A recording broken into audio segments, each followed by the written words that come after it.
2025 में दिल्ली में विधानसभा चुनाव होने वाले हैं। ऐसे में सभी पार्टियों ने अपनी अपनी तैयारियां शुरू कर दी हैं। इसी बीच राष्ट्रवादी कांग्रेस पार्टी ने वीरेंद्र सिंह को दिल्ली प्रदेश अध्यक्ष बनाया है। इस मौके पर पार्टी के राष्ट्रीय महासचिव ब्रज मोहन श्रीवास्तव ने कहा कि केंद्र में हमारी पार्टी एनडीए के साथ है, लेकिन दिल्ली का विधानसभा चुनाव हमारी पार्टी अपने बलबूते ही लड़ेगी। इतना ही नहीं, वीरेंद्र सिंह ने एनसीपी का दिल्ली प्रदेश अध्यक्ष पद मिलने पर पार्टी के राष्ट्रीय अध्यक्ष अजीत दादा पवार, कार्यकारिणी अध्यक्ष प्रफुल्ल पटेल और राष्ट्रीय महासचिव ब्रज मोहन श्रीवास्तव जी का तहे दिल से धन्यवाद किया। ब्यूरो रिपोर्ट, सबका समय, दिल्ली। वीरेंद्र जी को जो जिम्मेदारी दी है, ये जिम्मेदारी इनको अचानक नहीं दी गई। हमारी पार्टी के नेतृत्व में बहुत गंभीरता से एक लंबा समय देकर हमारे राष्ट्रवादी कांग्रेस पार्टी के जो दिल्ली के साथी हैं, उनमें से सबसे बेहतर ऐसा कौन व्यक्ति हो सकता है जो पार्टी को एक दिशा दे सकता है, पार्टी के लिए काम कर सकता है। उस खोज के बाद भाई वीरेंद्र जी को ये मौका दिया गया है और इनको ये जिम्मेदारी दी है कि आने वाले दिनों में, जो कि फरवरी में यहाँ पर दिल्ली प्रदेश के विधानसभा के चुनाव होना है, उसकी खासतौर से इनको जिम्मेदारी दी गई है कि यहाँ पर हम लोगों को अपनी पार्टी को जितने भी विधानसभा क्षेत्र हैं उन सारे 70 की 70 सीटों पर अपने कैंडिडेट खड़े करने, और वहाँ ये जो चुनाव होगा बगैर किसी गठबंधन के होगा। हमारी पार्टी अपने खुद के चुनाव चिन्ह घड़ी पर चुनाव लड़ेगी और उसके बाद के जो नगर निगम के यहाँ पे जो इलेक्शंस हैं उनमें भी हमारी पार्टी अपने चुनाव चिन्ह पे अपने उम्मीदवार खड़े करेगी। ये जिम्मेदारी भाई वीरेंद्र सिंह जी को दी गई है और उनसे कहा गया है कि पार्टी को आप नीचे तक, बूथ लेवल तक आपको पार्टी के संगठन को खड़ा करना है, जिले की कमेटियां आपको बनाना है, अभी जिससे कि जो दिल्ली के आम नागरिक की जो ज़रूरतें हैं उनका एक सही मूल्यांकन हो सके, उनके बारे में एक विस्तृत जानकारी मिल सके, जिससे कि राष्ट्रवादी कांग्रेस पार्टी चुनाव के लिए अपनी एक रणनीति बनाए। देखिए कि हम लोग जब एनडीए में शरीक हुए उसी समय ये बात तय थी कि हम एक कॉमन मिनिमम प्रोग्राम के तहत सरकार में शरीक हुए और एनडीए में शरीक हुए। उस समय ये तय कर लिया था कि हम महाराष्ट्र की विधानसभा में तो गठबंधन में रहेंगे, लेकिन इसके अलावा जो दूसरे राज्य हैं वहाँ अगर हम लोग ये निर्णय लेते हैं कि हमारी पार्टी खुद चुनाव लड़े तो उस पर हमारे एनडीए के किसी साथी को आपत्ति नहीं है। ठीक है, आपकी नहीं, इसके पहले भी हम लोग लड़े, यहाँ पर हमारा विधायक भी रहे, यहाँ पे हमारे पार्षद भी रहे और इसके पिछले वाले इलेक्शन में भी हमारी पार्टी यहाँ पे खड़ी हुई थी। हम लोगों ने 7 उम्मीदवार उस समय भी खड़े किए थे।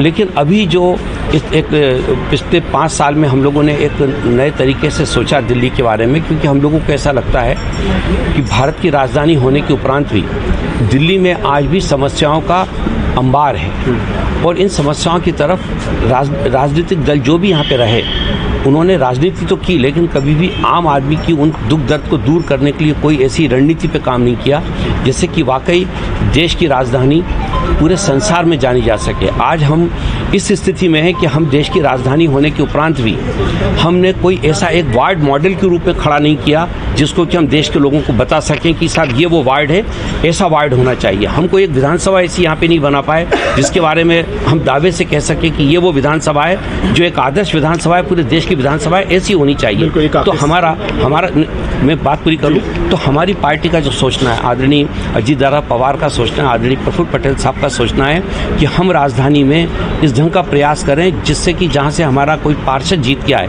वो वार्ड एक आदर्श वार्ड के रूप में हम उसको बनाएं।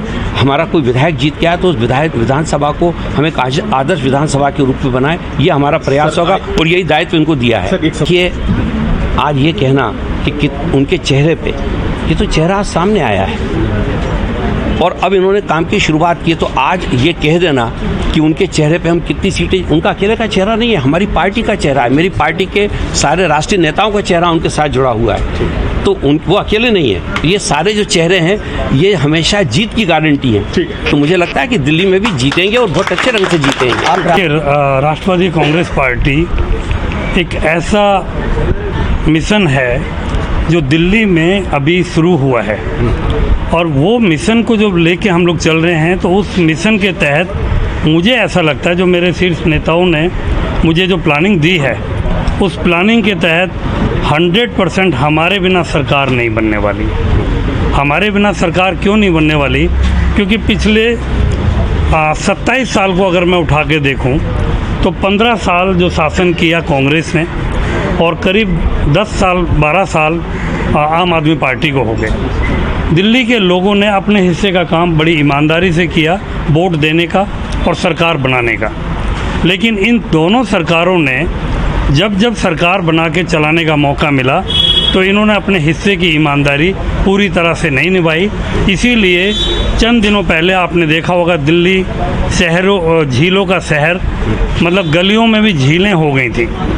आप लोगों ने दिल्ली देश की राजधानी है और यहाँ इतना बुरा हाल कि यहाँ शिक्षा का मॉडल बोलने वाले लोग जेल के अंदर बैठ के आते हैं। यहाँ का सीएम नौजवानों के लिए नए नए ठेके खोलने का प्लान करता है, उसके तहत वो लोग जेल में जाते हैं। यहाँ का हेल्थ मिनिस्टर नए नए टेंडर निकालने के चक्कर में जेल में जाता है। तो ऐसी सरकारें दिल्ली के लोगों ने चुनी जिन्होंने वादे तो किए उनके भले के काम करने के लिए, लेकिन उन्होंने सबसे ज़्यादा इन लोगों को लूटा है। और दिल्ली की जनता अभी समझ गई है कि एक गलती बार बार नहीं करनी। और इंसान गलतियों का पुतला है, गलतियां होती रहती हैं और बार बार गलती करने का मतलब है कि गलती करो लेकिन एक ही गलती बार बार मत करो। तो मैं आपके माध्यम से ये कहना चाहूँगा दिल्ली की जनता को कि आपने 3 बार इन लोगों को देख लिया, आजमा लिया। ये लोग आपका बुराई करने के लिए प्लान करते रहे और वो सब कुछ आपके सामने आ चुका है। इस बार मौका दीजिए एनसीपी को और मुझे जो जिम्मेदारी मिली है तो मैं अपना प्लान आपके बीच में लेके आ रहा हूँ। मिनिमम 15 सीटों पे हम लोग जीत हासिल करेंगे, 70 पे लड़ेंगे। जैसा पूर्व में अभी हमारे राष्ट्रीय महासचिव साहब ने बताया कि हम लोग 70 की 70 सीटों पे लड़ेंगे। और हम लोग आपके चैनल के माध्यम से बता रहा हूँ, काफ़ी लोग मेरे संपर्क में हैं जो पूर्व विधायक, मंत्री, एमएलए रहे हैं, काउंसलर हैं, यहाँ भी आए हुए हैं। तो वो लोग मेरे संपर्क में हैं। आज मैंने ज्वाइन किया है, कल से ही एक कार्यक्रम चालू हो जाएगा उन लोगों को ज्वाइन कराने का। और बहुत बड़ी बड़ी हस्तियाँ वेटिंग में हैं। हाँ, खेला शुरू होगा और बहुत इस खेल में बहुत अच्छा लगने वाला है। दिल्ली की जनता का पूरा सहयोग मिल रहा है हमें। मतलब वो मॉडल जो महाराष्ट्र में देखा गया, 2 पार्ट हुए एनसीपी के, फिर वो मॉडल यहाँ पे भी देखा जाएगा इस तरह का? देखिए, ऐसा कुछ नहीं है। हमने, चाहे आप महाराष्ट्र की बात कर रहे हैं, हम लोग चाहते हैं कि गुड गवर्नेंस हो, सरकार जो बने वो सरकारी मशीनरी अच्छे से काम करे। अब जब सरकार बनती है तो उससे बनी बनाई एक सिस्टम बना हुआ मिलता है। उस सिस्टम में जब बदलाव नहीं आता तो जनता अपने आप को ठगा फील करती है। जनता को लगता है कि हमने बीजेपी चुनी तब भी एक बेड पे 4 मरीज थे, कांग्रेस चुनी तब भी रिश्वत चालू थी, फिर आम आदमी चुनी तो भी एक बेड पे 4 मरीज वेंटिलेटर पे लगा के बिल बन रहा है। ये फिर हमने बदला क्या? तो हम सरकार के साथ साथ सिस्टम बदलने की गारंटी देते हैं।